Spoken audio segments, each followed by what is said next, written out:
Welcome back. I'm Jonita, and today we aren't just talking about a mountain range. We are talking about an insurance policy that is 2.5 billion years old, approximately. The Aravallis are older than the Himalayas. They have protected the subcontinent since the beginning of time. But in 2025, they might finally meet their end at the hands of a legal loophole. Let's understand what is happening.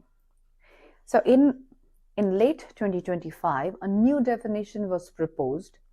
Only landforms rising 100 meters above the local terrain qualify as protected Aravalli Hills. Sounds technical? Here is the reality. Most of the Aravalli are old and eroded.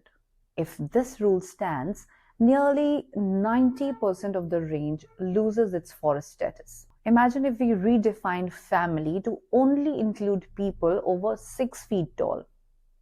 That's what's happening to our hills. By setting an arbitrary 100-meter height rule, we are legally declassifying nearly 90% of the Aravalli range. In Delhi, which has 0 areas above 100 meters, the Aravalli would effectively cease to exist on paper. This isn't a definition.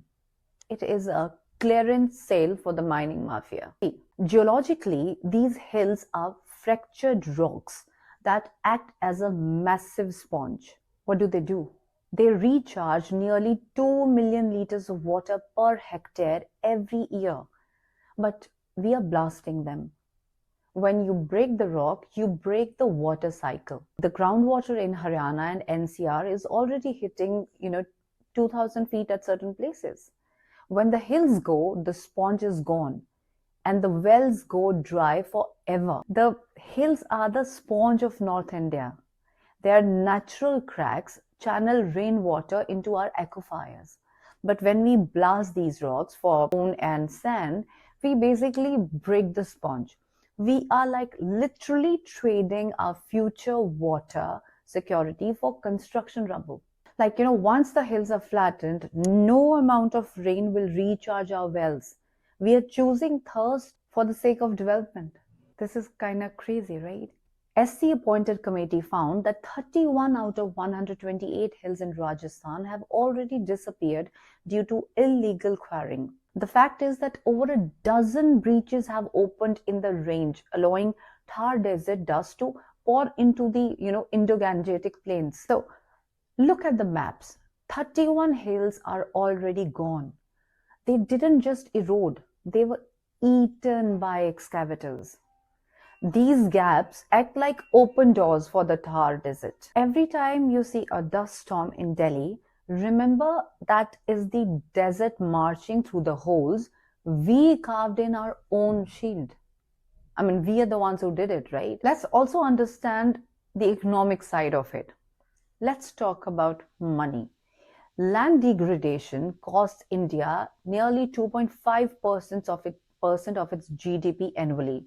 The developers and miners who will buy your luxury apartments in a city that has run out of water? And who will work in your offices when the air is toxic 365 days a year? By destroying the Aravallis, we are creating a real estate collapse. We are looking at a real estate collapse and a public health bill that will bankrupt the middle class. Saving the Aravallis isn't a charity. It's an insurance policy for your property and your health. Why are they actually taking the hills? We need to discuss this as well. So the construction gold mine. The Aravallis are primarily made of quartzite, which is crushed into Badarpur sand, and stone chips for concrete. Because the Aravallis are so close to the massive construction hubs of Gurgaon, Noida and Delhi, the transport cost is like nearly zero.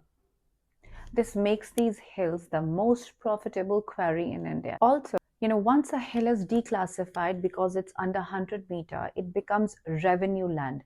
This allows developers to build luxury farmhouses, high-rise apartments, and resorts.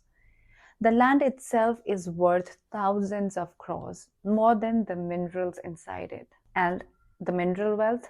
The range is incredibly rich in minerals like copper, lead, zinc, and granite. And in certain parts of Rajasthan, there is even a push for rare earth elements. So, the recent government argument suggests that national security requires the extraction of strategic minerals, implying that conservation shouldn't stand in the way of mining critical resources. The Aravallis are a bridge. They allow wildlife to move from the Sariska Tiger Reserve all the way to the Delhi Ridge. If we blast the hills under 100 meters, we break this bridge. So we kind of create forest islands where animals eventually die out because they cannot migrate or find mates. This is how extinction begins, with a legal definition. So we really need to rethink. I think everyone, sitting in the place of position are also humans, and sometimes there can be decisions which are possibly not in the correct benefit that they obviously want, although so this needs to be rethought and taken back for sure. What could be the solution? We don't need a 100-meter height cutoff. We need an ecological rule. We must protect the range based on its slope, its vegetation, and its function as a desert barrier. We need to support the Aravalli, the Green Wall project.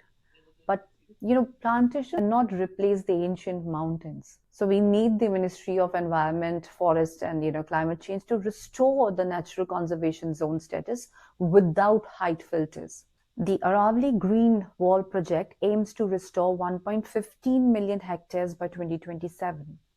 And India is a signatory to the UNCCD, like the United Nations Convention to Combat Desertification, and must meet its land degradation neutrality targets. So we don't need a 100-meter rule. We need an ecological rule. We must define our hills by their slope and their function, not just that, their peak height. We need to support the Green Wall project and demand that natural conservation zones be restored in the 2041 regional plan. This is a call to the Ministry of Environment.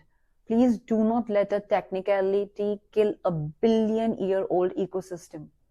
I am Jonita and I refuse to watch our shield be turned down into rubble. Please, let's make enough noise that the definition of a hill is changed back to what nature intended. Please share this video. Knowledge is the only thing, and I really want to pass this message to all the mafias and people around. This is for your good as well. How are you going to survive when there would be no water, when nobody will be buying your real estate properties and stuff, when there will be poisonous air to breathe? Are you kind of going to live at Mars?